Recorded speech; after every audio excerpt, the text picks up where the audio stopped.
All systems go. Clear for liftoff.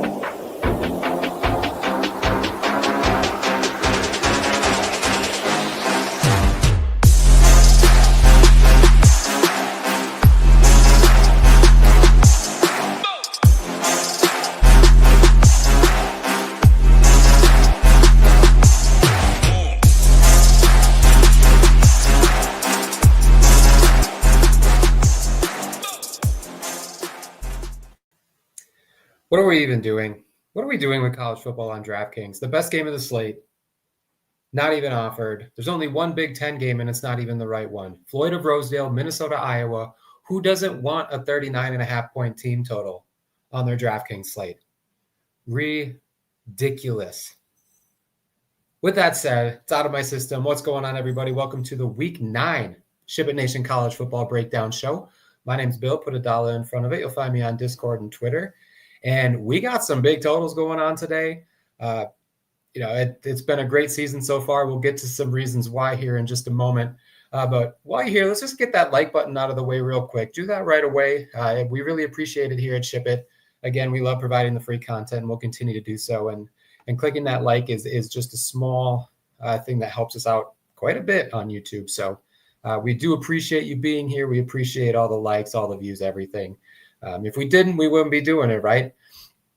But just briefly, I want to point out that we still have 5 days for $19 with code SHIP19. So if you're at shipitnation.com, click Join the Nation.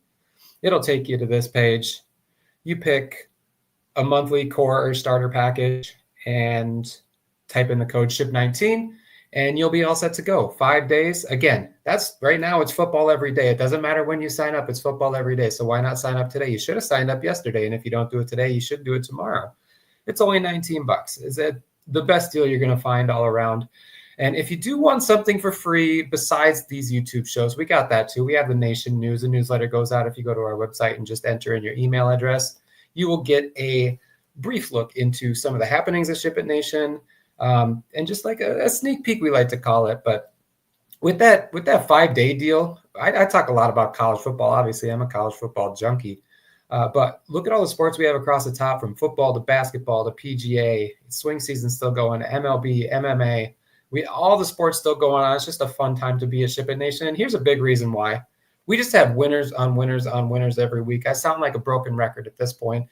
This week it was Gary with a big $75,000 takedown. Jay Bannock almost getting there, but still bringing in a cool $100,000. We had to remember Ranger 13 splitting the ship with our guy Tambo, which was awesome. And Hamhock on our college football team.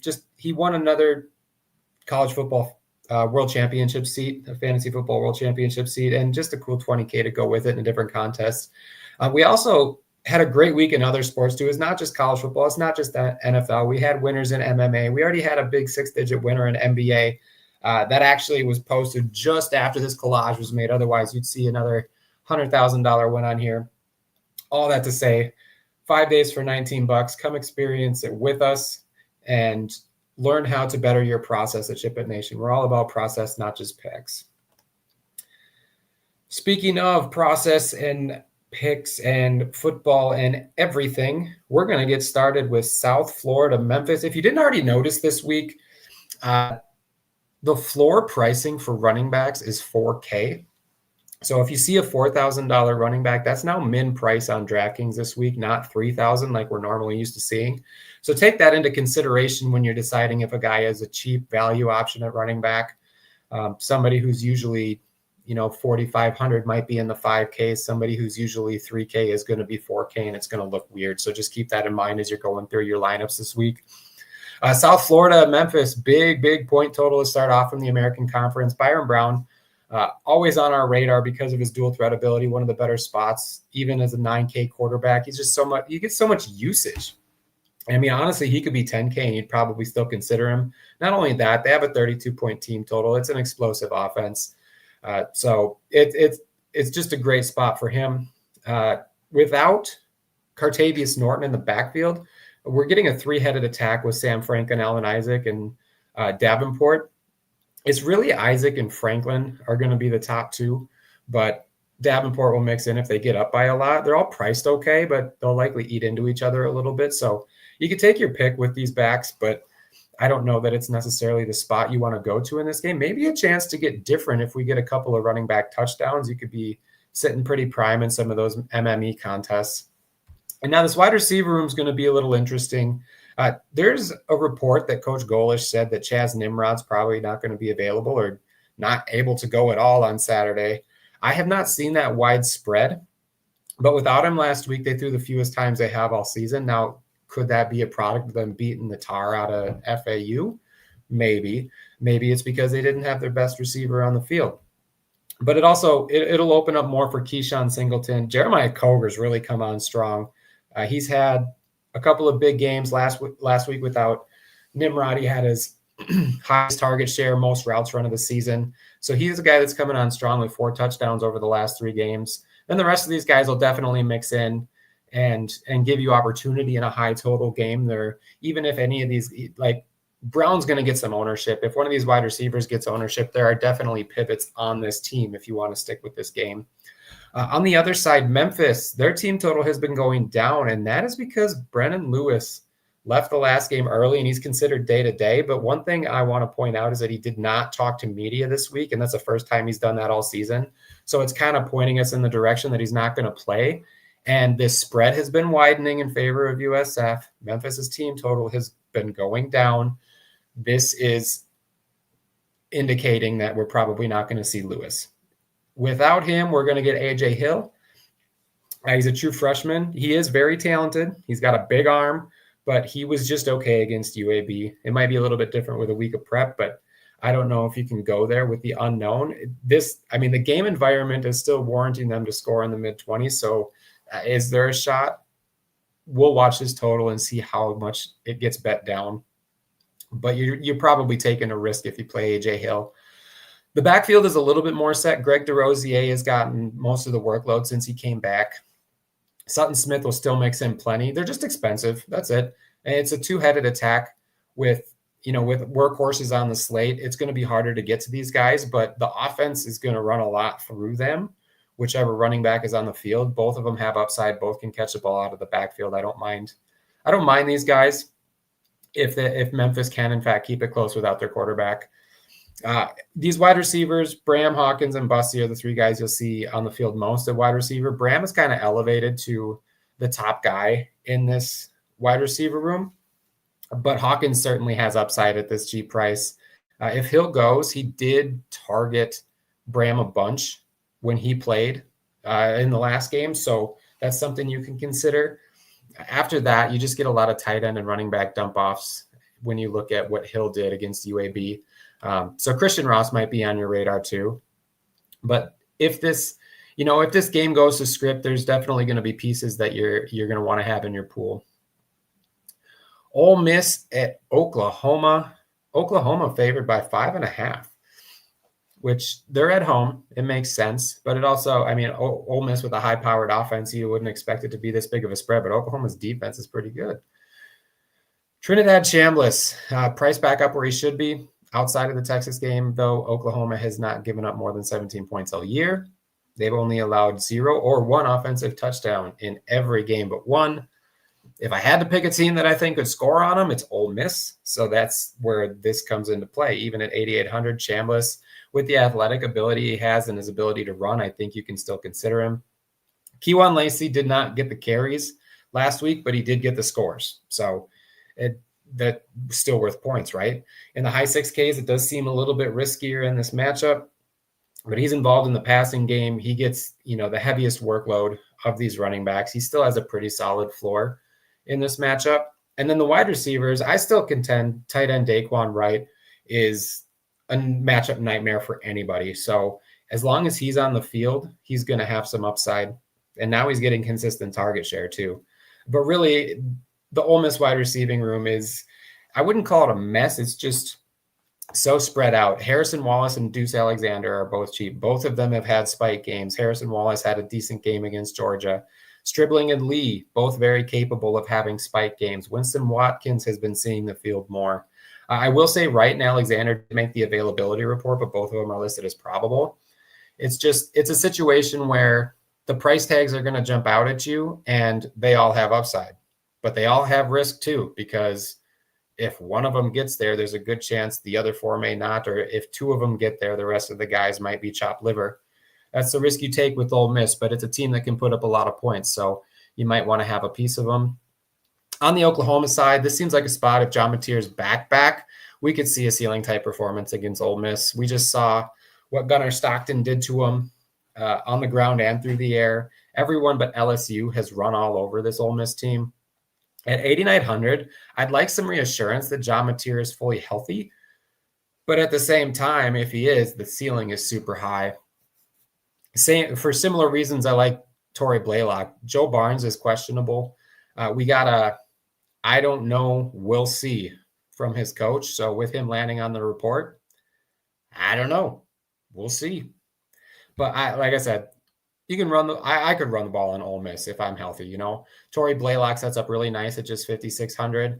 Even Xavier Robinson might have some upside for $1,000 cheaper without Barnes back there and not just being a shell of his former self. Isaiah Satania has basically taken over as the target shareholder for Oklahoma, but now he's priced like it. He's in the mid 5Ks. I liked him a lot more when he was in the 3 and 4s. This could also temper his ownership a little bit. I don't know that it will this Saturday. But Deion Burks is now at a discount. He just had a down game when they played South Carolina. Same with Jaron Kanak.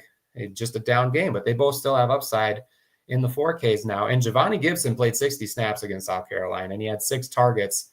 Just didn't have the depth of target, but I still think he's due to explode one of these games, and I don't mind a shot at him at 3,500. This game, like SEC games, we've seen some of them shoot out. Unless it's Kentucky or Texas, I think any SEC game has a chance of shooting out. And already with a 52.5-point team total, I think, one more touchdown on each side, and all of a sudden we're talking about mid-60s. So this is maybe a little bit sneakier game you could get pieces of. Kansas State at Kansas. The Sunflower Showdown. Kansas has not won this game since 2008, and I believe they played every year since then. So it's been a long time coming for the Jayhawks, and they're favored. Obviously, they have a chance. Avery Johnson has not been super consistent this year, but even at 8,100, I still think he has the upside. It's a decent matchup. He had a solid game against Kansas last year, and like I said, Kansas State it's not the same Kansas State team we were expecting, but they have had Kansas's number for the better part of the last 2 decades. Joe Jackson. I mean, Dylan Edwards has had rumors swirling. He's going to redshirt this season. His agent said he's not. It doesn't matter. He's out. He's already listed as out on the availability report. So we're going to get Joe Jackson, and he's priced like a starting running back for Kansas State who's going to get a workload. Would be $7K. It's a good matchup. I think that Joe Jackson could very easily get there even at this price. Is he the best running back play on the slate? I guess that's for you to decide, but I definitely am not scared of the $7K price tag in this case. The wide receiver room, Jace Brown had a down game a couple weeks ago. We know his potential. 6,500 still seems like either fair or maybe even a little low for him. Jerron Tibbs, even cheaper, has a bunch of upside here as well. Garrett Oakley at tight end have been up and down, but over the last 3 games, he has 20 targets and 4 touchdowns, so I don't mind taking a shot on him too. On the Kansas side, Jalen Daniels, I just simply underpriced. I think he should be in the 8Ks, maybe even more expensive than Avery Johnson. He had a couple of not so great games, but one of them was against Texas Tech, so you can kind of throw that one out to a certain extent. But they're coming off a bye week. He'll probably gain some ownership at this price, but for good reason. So he's in a stellar spot. Highshaw and Williams are probably going to split, but Williams did show up on the injury report as questionable. So maybe you're looking at Daniel Highshaw if Williams can't go. But really, this is another one of those game environments where if it starts off hot and the points start coming, really anybody on either of these teams could be having that flame above their number on DraftKings when even by halftime, honestly. Manny Henderson could be a top option at wide receiver on the entire slate. He's just been a stud all year. But one thing I want to point out, Bowden Groen had 14 targets against Texas Tech and caught 13 of them. So at 3,500, he's basically at 4X just on receptions in that scenario. Now, is he going to do it again? I don't know. Could he? Yeah, why not?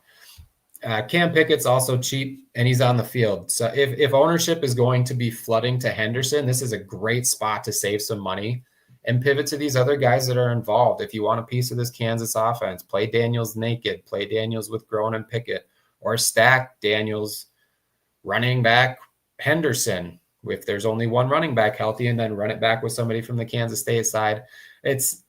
You see guys with ownership, and it's not about playing them or fading them. It's about how you play them or how you fade them. Syracuse at Georgia Tech.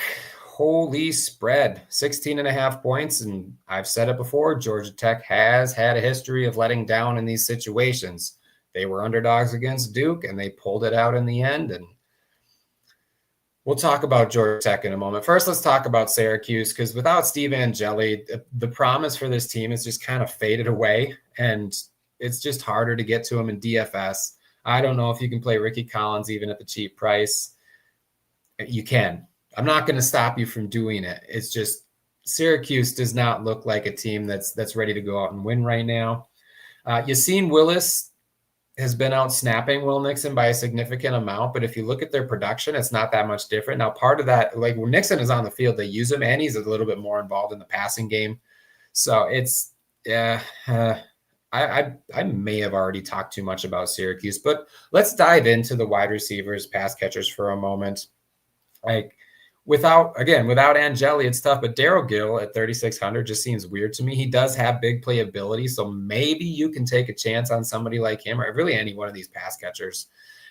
Gill did get 11 targets last game, though. He just only caught 4 of them, which one of them was a touchdown, so that helped. But you don't like that catch rate, and I think a lot of it has to do with who's playing quarterback.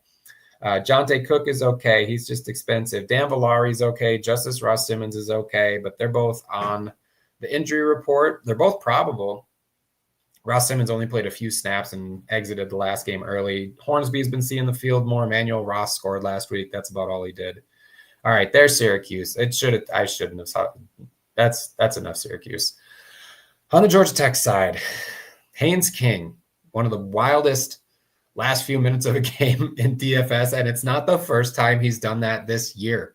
He could have slid and run out the clock, but no, instead he went in and scored a touchdown. He got the 100-yard bonus on that drive in about a matter of 45 seconds, and he got 30 points? He went from 12 to 30 points in one drive.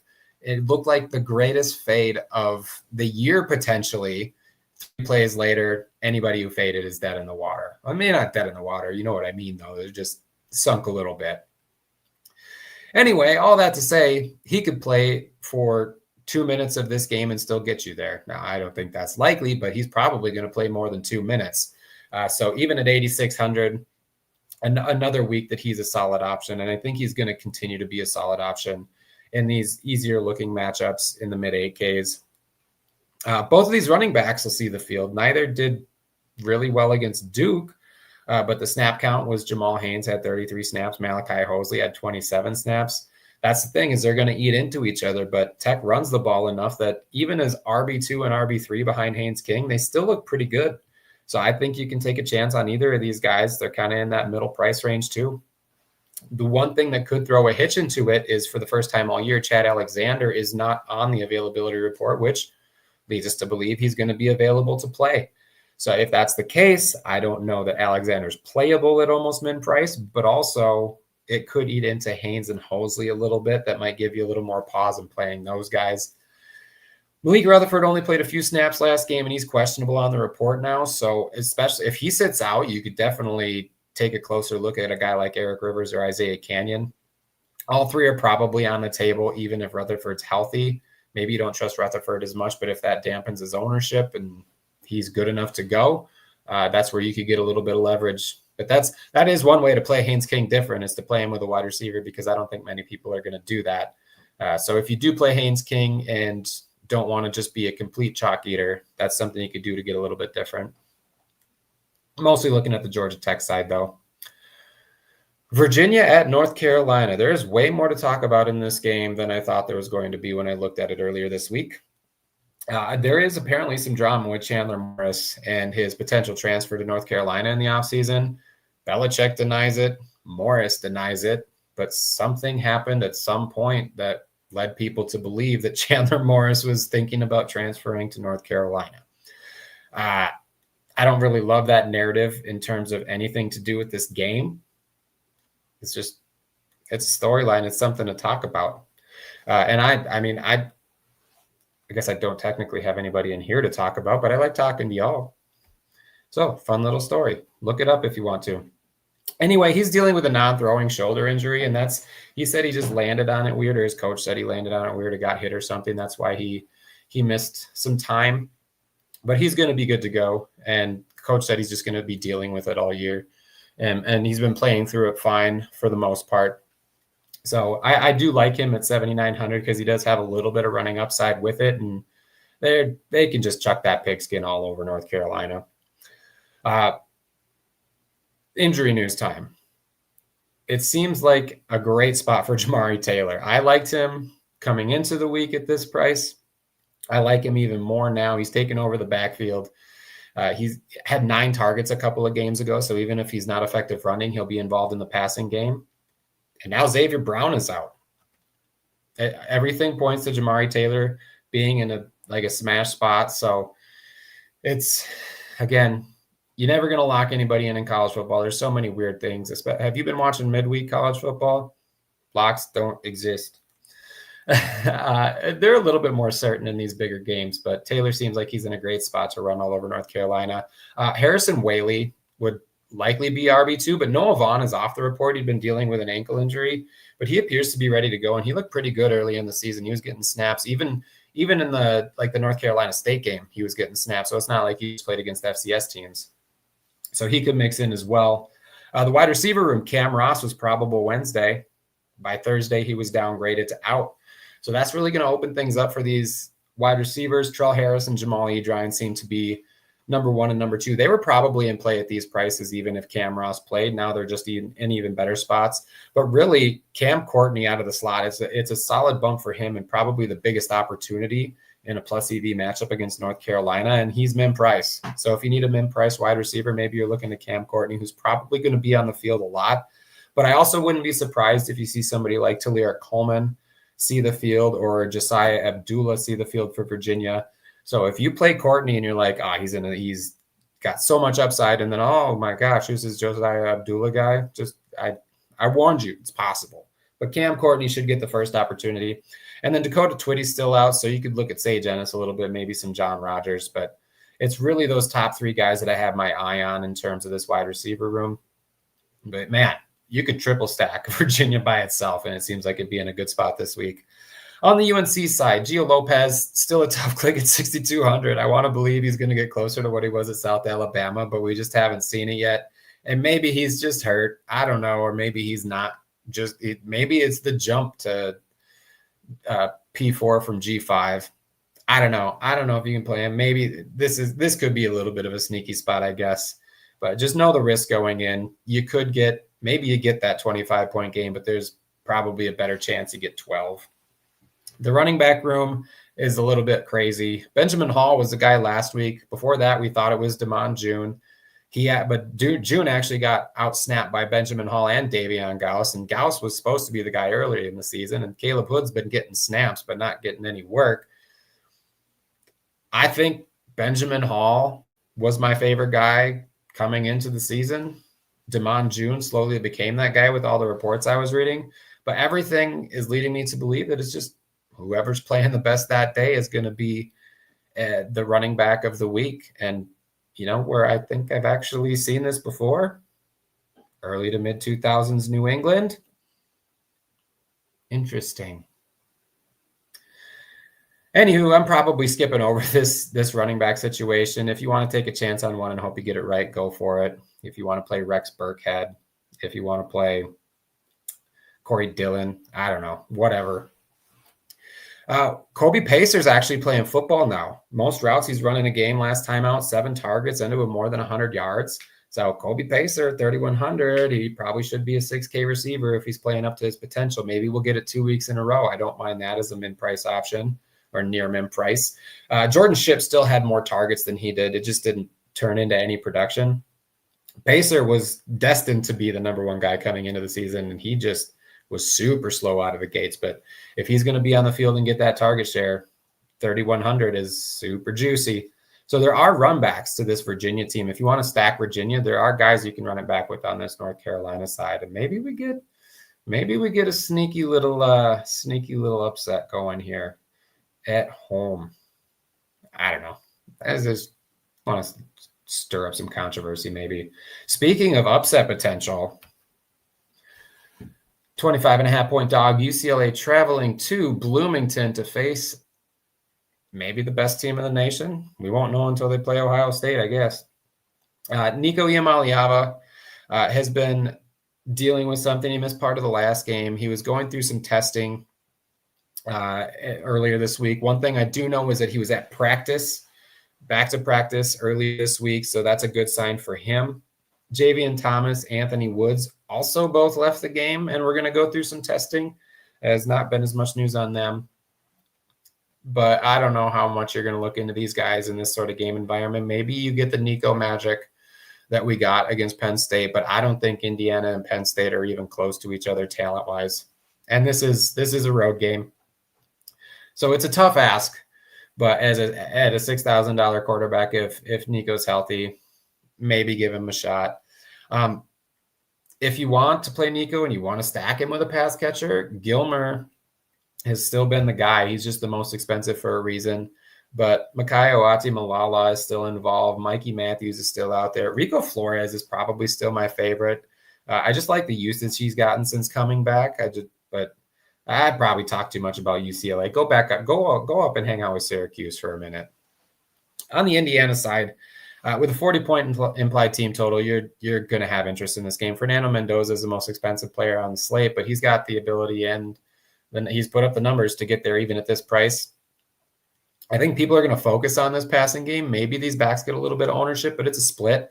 You're going to see Hemby, you're going to see Black, and if they get out early, you're going to see a lot of Kobe Martin. But if one or both of them gets touchdowns, if everybody's playing Cooper and Surratt and they end up getting down to the 5-yard line and Hemby or Black run it in, get a little bit of leverage, but play them all together. You can play them all together too.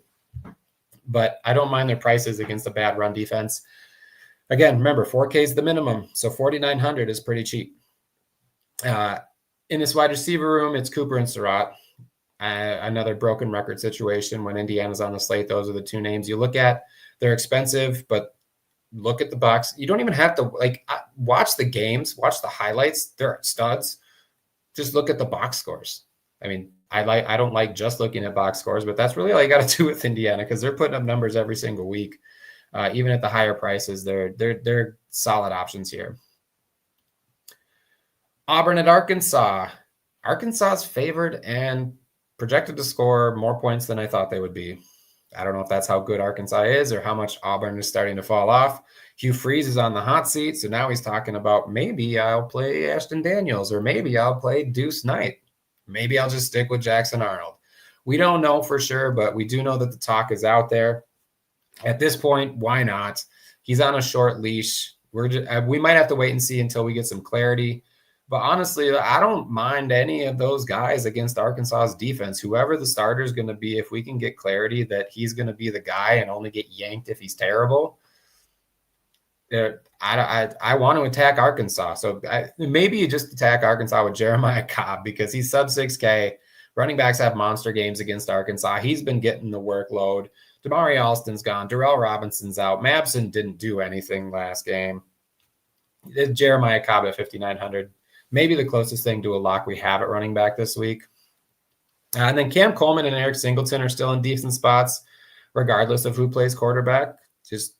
I don't know if any option's better or worse than the other at this point for the quarterback situation. But if we get Daniels or Knight, maybe we get the breath of fresh air narrative for these wide receivers. And they're both talented enough to get there as long as the quarterback can get on the ball.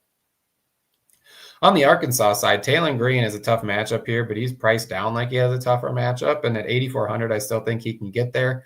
I mean, not that A&M is a staunch defense, but he smoked them. That game was fireworks and bad defense, I guess you could say too. But Taylor Green, 8,400 is a fair price here. Even against a defense that looks decent on paper, I think Taylor Green's talented enough to do it. rewind, reset. Tough matchup for Mike Washington too, but he's just been getting so much of the workload at 6,100. I think he still has a chance to get there. And like I said, Arkansas is projected to score 29 points. So people think they're going to score. Somebody's got to get into the end zone. I don't think they're going to score 10 field goals, but I guess it's not impossible. But if they get some goal line carries or Washington gets loose, 6,100 is a fair price for him. The wide receiver room, Omega Blake's getting about 9 targets a game. Next closest is CJ Brown with 4. I don't really need to elaborate on that much more, especially if you've watched Arkansas. Blake gets peppered. And then with Jaylen Brown out the last 2 games, we've seen Blake stay consistent. And then it's been either one of CJ Brown or Raylan Sharp having a big game. And Jaylen Brown's going to be out again. So Blake is the safest, but you're paying for that safety net. Another stackable game, a clear stack on the Arkansas side with clear runbacks on the Auburn side, and definitely some guys that may not garner the ownership to get a little different if you want pieces of this game too. From Arkansas to Alabama. Arkansas. Alabama, a big favorite on the road at South Carolina. Ty Simpson, 8,200. Now, actually, I'm going to rewind because is this a letdown spot for Alabama? They have a bye week next week. They just went through a gauntlet at Georgia, Vandy, at Mizzou, Tennessee. They won all those games. If South Carolina wasn't so bad, I think this would be a prime spot for them to drop a game with their guard down, just ready to go into the bye week. But I do think it could dampen the DFS potential.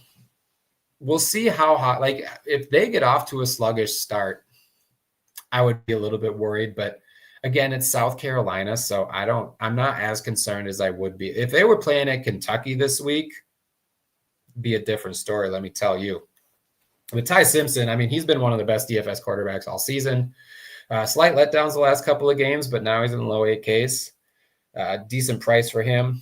The running back room's a little weird. Jam Miller struggled last week. It was actually Daniel Hill who closed out the game. Kevin Riley obviously still involved as well. So it's going to be difficult to figure out what this approach might be. And honestly, I might be a little bit more willing to wait on Jam Miller until after the bye week to get his legs back underneath him. But really, no combination of usage with these 3 guys would surprise me. Honestly, if for some reason Young or Trey Washington gets back into the mix, I wouldn't like it, but it wouldn't surprise me. And then in this wide receiver room, Bernard and Williams almost always going to get a look for me. Bernard first. I don't know. Williams is still more expensive. It's just always been that way. I don't know why it's been that way, but it is what it is. Isaiah Horton's still out there. Only 1 catch last week, but lo and behold, it was for a touchdown, making it now 5 of the last 6 games with a touchdown for Horton. Definitely somebody you're going to look at a much cheaper price than those other 2.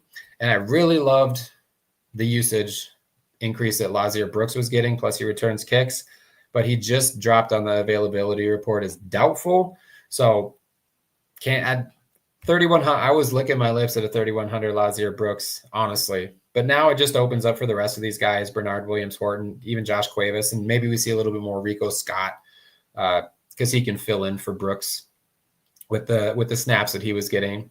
On the South Carolina side, it's just more of a fun story to talk about because there's now a formal student protest to get former Alabama coach and current South Carolina offensive coordinator Mike Shula fired. Needless to say, the team's a mess. Lenore Schellers, because he's a shell of his former self. Could he still get there at 6,500? Maybe. I don't think so, though. It's been a tough watch for South Carolina this year. The backfield is pretty much Faison's, but he just hasn't done much for the most part. I wouldn't be surprised to see Attaway or Fuller get some more run. Faison's actually been okay, rushing for 5 yards a carry the last couple of games, but per carry doesn't really do anything for us if he's not getting a bigger workload.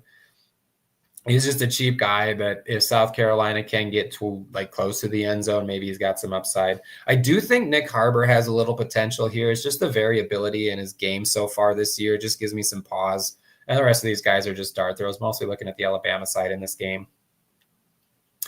Missouri at Vanderbilt, college football game day. So That's exciting. Going to see some in Nashville. 2.5-point spread, Missouri coming in as the underdogs.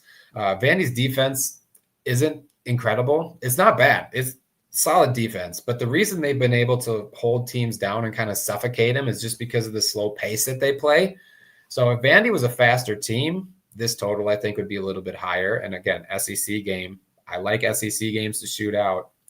And Missouri is a fast team. So if Missouri can control the pace and push Vanderbilt, then we could start to see some of these totals in the 60s come along. It wouldn't take much in this game to get it from the 52.5-point team total to a 65-point team total. Anyway, if it does hit that over, Bo Pribula would be a beneficiary. My goodness, my English. Beneficiary. He's sub 7K. He's got some rushing upside. He may not project super high, but I think the upside's definitely there. Ahmad Hardy's a workhorse. He was ineffective against Auburn, but that kind of makes sense to me. He still had 2 touchdowns, and he's averaging 20 carries a game. So it's somebody that you're looking at as a volume play. Jamal Roberts does still see the field, but it doesn't concern me with Hardy at all. And then if last week told me anything about Missouri, it's just that they're not afraid to spread the ball around. 4 guys with 6 targets or more, so at least they're spreading the ball around to each guy a lot. Coleman, Johnson, and Manning still getting the share. Donovan Alagbode. He's seen a workload increase the last 2 weeks, and he had a big game mixed in there too. And Norfleet's still on the field a ton. I will say Vandy's been getting beat more on the outside, so if you buy into that, you might look a little bit harder at Johnson, but all of these guys are really involved when they're on the field.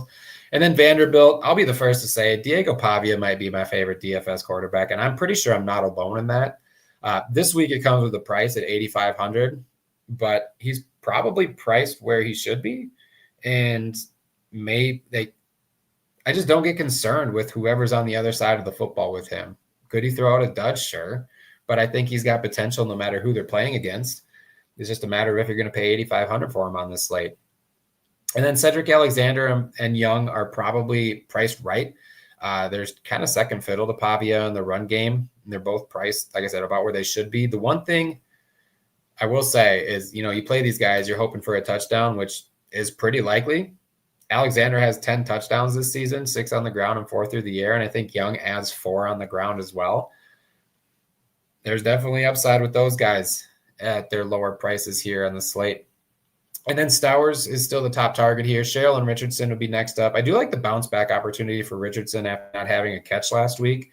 The big thing here is that Vandy has had 4 games that they've completed fewer than 20 passes. And last week they only completed 14, and 5 of them were to Cole Spence. That's kind of the risk you run with playing these pass catchers. I think you're looking more at the Vandy run game, but it's not out of the realm of possibility that one of these pass catchers gets there with Pavia as well. Again, another sneaky game that you can stack or even overstack and get there. Or there's solid one-offs from both teams. BYU at Iowa State.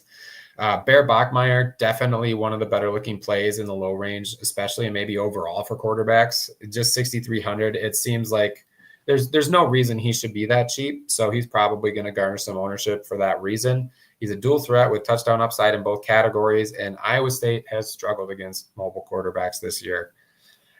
They've just struggled overall against a run in general, so LJ Martin is going to get a couple of looks from me here. He gets basically all of the work on the ground outside of what Bachmeier takes care of. I feel like attacking ISU on the ground is the right thing to do, so it's Martin and Bachmeier if you're looking at it that way. He's just, again, one of the more expensive backs, maybe the most expensive running back on the slate. And then the passing attack, not quite as enticing as the run game, but a majority of the usage funnels to Chase Roberts, Parker Kingston, and Carson Ryan. And Ryan, obviously being the cheapest, is going to get a hard look, but Roberts and Kingston have just such big play upside, and they're both involved in running the ball too. So I don't mind those pieces on this BYU side. Those 4 guys: Bachmeier, Martin, Roberts, Kingston, and even a little bit of Ryan. On the Iowa State side, Rocco Becht, just kind of priced where he always is, it feels like. BYU's defense is pretty tough to crack through the air, so if anything, it'd be an ownership play. Just because I know I've seen it, he has the potential to get there. If coming off of a bye, if his pass catchers are healthy, and now he has a healthy running back room to kind of help balance out the attack and take some of the attention off the pass game. That could be what helps him here. I do think the wrong team is favored in this game, by the way. Carson Hansen, like I said, appears to be back to full strength after the week off. It just makes his running back room harder to play. 6,500 and now a 6,000 Abu Sama.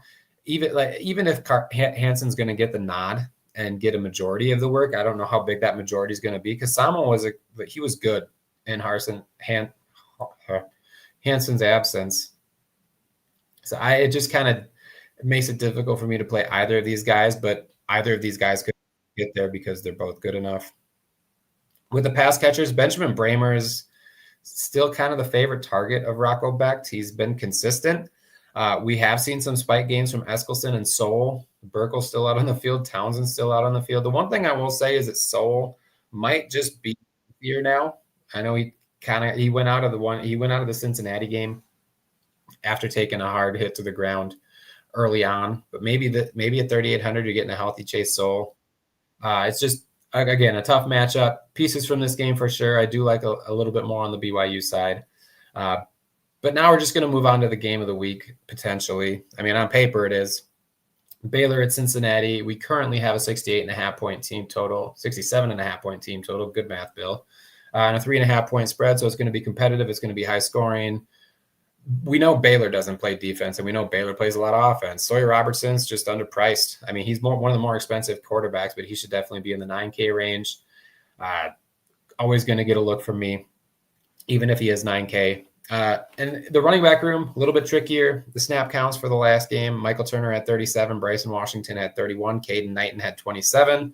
In that same order, the rushing attempts were 12, 11, 10. So Washington and Turner have basically been 50-50 the last 3 games. It makes it a lot harder to touch.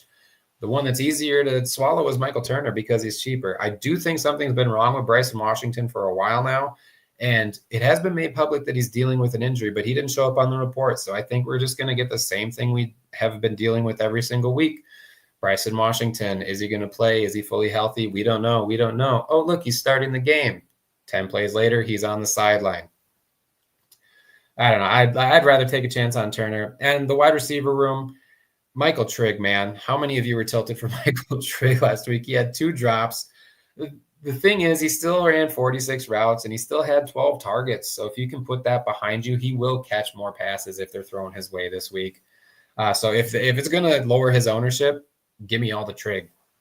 But this wide receiver room, the pass catchers, man, they're just everybody could do it. Anybody could do it. Josh Cameron had 11 targets last week. Ashton Hawkins had 11 targets last week. Cole Wilson had a touchdown last week. It's just kind of the same old Baylor we've always seen. So take your pick. Robertson naked. Pick 1, pick 2 to stack with him. I wouldn't be surprised to see any combination really get there. On the Cincinnati side, okay. Brennan Sorsby has been 7,400 for every week since the beginning of time. He could score 45 points. Nope, 7,400 again. He could score 12 points, 7,400 again. The thing is, he's not scoring 12 points. He's scoring 20s and 30s every single week, and they refuse to price him up. He's going to be chalky again. The only thing that might hold his ownership in check is that I think there are a lot of good quarterbacks on this slate, and pricing is soft enough that you don't have to pay down. And if you do pay down, you could just go to somebody like Bachmeier. With that said, there is no reason Sorsby should not be priced up with the likes of with Mendoza. I'm flustered. I can't even say names right now. Fernando Mendoza and Sawyer Robertson. Hold tight. I'm getting angry. I'm getting phlegmy. So Brennan Sorsby's in a great spot. Price him up, DraftKings. I swear to God, if he has a 10-point week this week, in spite of me, I'm going to... Anyway, Evan Pryor, not only been the more effective back, but he's now outsnapped Howie Walker in 3 straight games. Both have touchdown upside, but Pryor seems to be the preferred guy, and Baylor's defense is terrible in all aspects. So if you want to get some leverage from this passing game, like the quarterbacks in this game, Pryor's in a great spot. And if you look up the word efficiency in the dictionary, you're going to see Cyrus Allen's name. He had 3 touchdowns on 5 touches last week. The thing is, he's actually been targeted fewer times than the rest of these guys. He just still seems like a top weapon on this offense. Goody, Jennings, and Royer all on the field in terms of most routes run, and they all get a steady share of the targets. Jeff Caldwell has not been on the field as much, but when he is targeted. I think you can mix and match all of these guys with Sorsby. You can match none of these guys with Sorsby, but there's a good chance. I wouldn't be surprised to see a 2 quarterback, 2 wide receiver stack. So quarterback and 2 wide receivers on each team score, like being an optimal. I don't know the likelihood, but it wouldn't surprise me with this sort of game environment. All right, on to the last game, Texas and Mississippi State. We are at 45 and a half minutes. Let's get through this and get on out of here. Luckily, half of this game there's not much to talk about. But one guy I got to talk about is Arch Manning. He's 7,500, his cheapest price of the season, and he's in a great spot. Okay, that was hard, but I said it. Am I going to play him? I don't know. This is definitely the most I've considered him. Mississippi State's defense isn't scary. Arch has some rushing upside. For the record, this does not make him a good quarterback. This just makes him a decent play for DFS in this game. I need to make sure that's on the record. On to the running backs. Trey Wisner in another great spot. He should have this backfield all to himself for the most part, although CJ Baxter is probable to play after practicing this week. Now, I do think he'll probably be on some sort of snap count. I think even if he's healthy, it's Wisner's backfield to lose. It would maybe just be to spell him here and there in this game.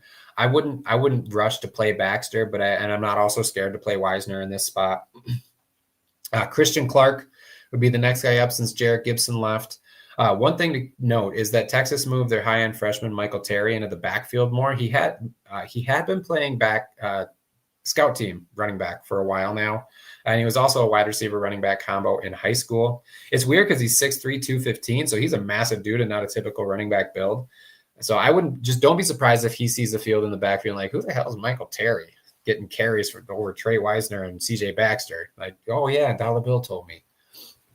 In this pass catching room, Ryan Wingo still seems like the preferred option. Just he hasn't done much.